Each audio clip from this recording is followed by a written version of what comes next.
In this video, I'm going to show you how you can help your horse to lead nicely, especially if they kind of have a tendency to push and barge like this guy Ned. So Ned is a donkey who arrived at Hope Pastures Rescue Centre, and this was just after he arrived, and the staff were, well, they're absolutely brilliant, and we're just trying to handle him as quietly and gently as possible, but he was very bargy, pushy, very much knew how to use his weight to tank off. He was quite tense. They did try using some food with him, but it made him very food aggressive, and I can certainly vouch for when I tried later on in his training, I used some higher value rewards, some pony nuts, and he got very excited, very tense, and quite resource guardy and pushy as well, so I can understand why they didn't use that. But you can see here how he's learned how to drag people off, to push through. You can see the tension in there, and they were just really quietly trying to stay as soft as possible as they had to lead him in and out through the field. So this was kind of what I was starting with when I was beginning to work with him and to train him. Now I'd seen the bruises that he'd given the staff from biting and kicking, so I began with him working just on the other side of the fence. This is known as protected contact, and I wanted to really just start to build up some, to see where he was at, to start to build a relationship with him in a safe way, to see how he reacted to the food and how I could set him up to be most relaxed and confident with me as possible. Now what was interesting when I started the training was that I was expecting him to be very kind of overconfident, overexcited, kind of bargy, but he was actually quite anxious when we started to unpeel the covers. And this is so often what you see when you have behaviour, unwanted behaviour from horses. It so often stems from confusion and anxiety, and it was really nice just to change the situation from anything that Ned knew before and start to rebuild it very quietly. So I started to then hand feed him through the fence and see if he still stayed calm. Now it's important to note at this stage I was using really low value grass chaff as a reward.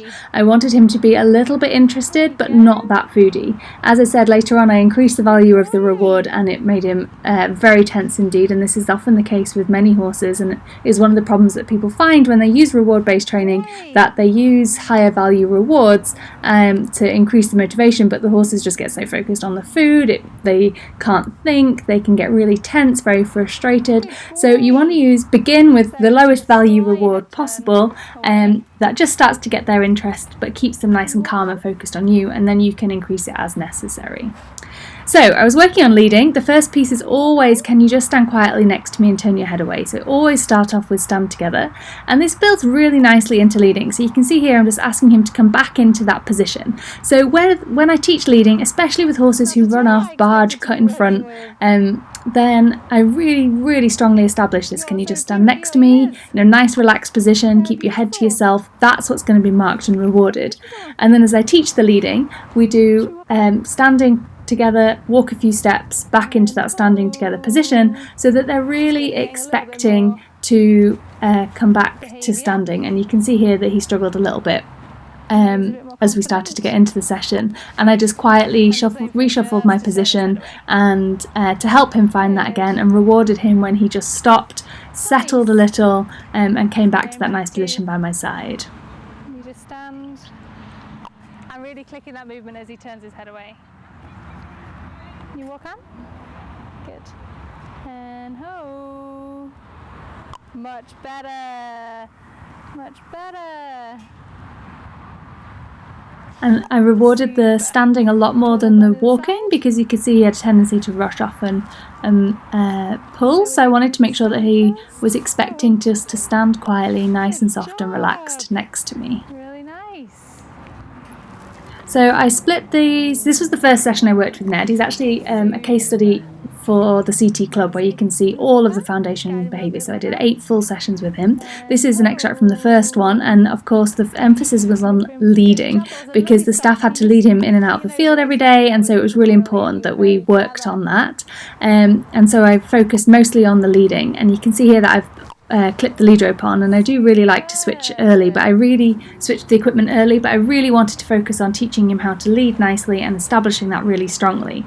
So within the session, which was probably about 40 minutes in all, I did a lot of mini sessions. So I'd work for a few minutes, have a break, just hang out with him, work for a few minutes, have a break, hang out with him, and the focus was really on stand together, walk a few steps, stand together within the session to help with the leading. So I'm trying, as you can see, to be really light on the rope. Can you walk on?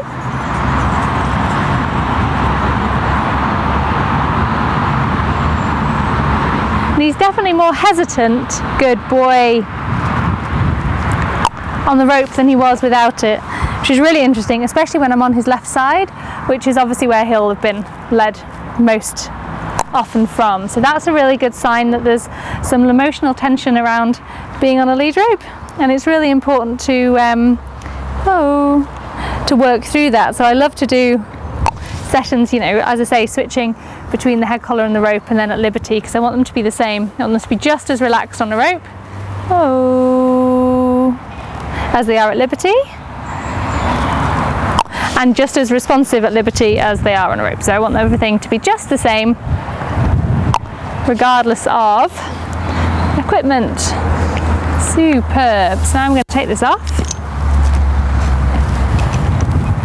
and then I'll say, can we walk on? Look at that. And you see the difference in how easily he walked on, whether he had a rope or not. Good. And very good. Very good.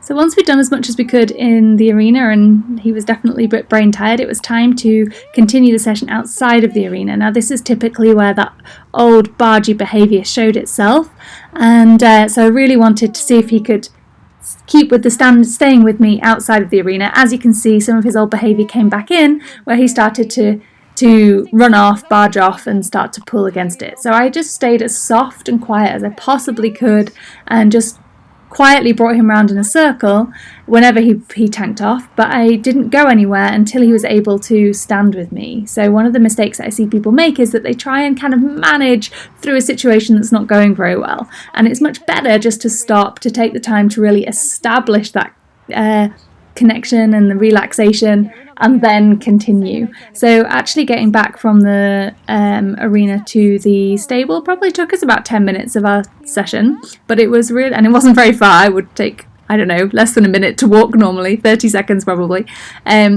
But it was really important that he was with me. So here, when he does tank off, I just quietly redirect him around and stay as soft as possible, try and give him as much space to work out the answer as possible, without, of course, just letting him tank off, go and see the other horses, go and eat the grass, go to the buckets, all of the other things that he could do, but just quietly trying to keep him with me, and whenever he could put his focus on me, rewarding that. So this is slightly different to what I was doing in the arena, where I was rewarding him for keeping his head away and standing quietly next to me without pushing on the food, because here I had lost his focus and his attention. So what you always want to do is reward the piece that needs it most. So you can see when he goes back into the old behaviour, just quietly bring him round, and then as soon as he refocuses on me, fantastic, give him a big reward, because I really needed him to be working with me and to get his brain back into gear and to learn that this handling was just the same outside of the arena as it was in the arena.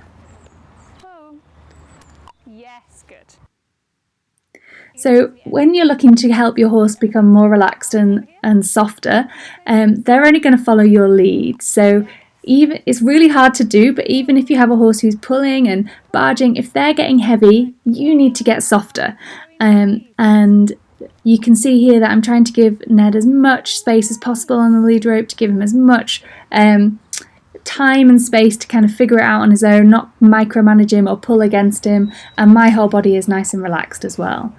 And once he was able to settle and got out of that kind of tense pulling old pattern, then I could start to see the anxiety coming up again, just as I'd had in the arena, that he's actually quite an anxious donkey, and he had not had a very good history before he came to Hope Pastures. He had some handling and training that was very aversive for him, and Part of his defense mechanism had been to fight it, but actually underneath there was all of that kind of anxiety and confusion. So this training was really giving him clarity about what was going to get rewarded, and then about giving him confidence. So good. Shall I go back on this side, because this side's a bit spookier up here, isn't it?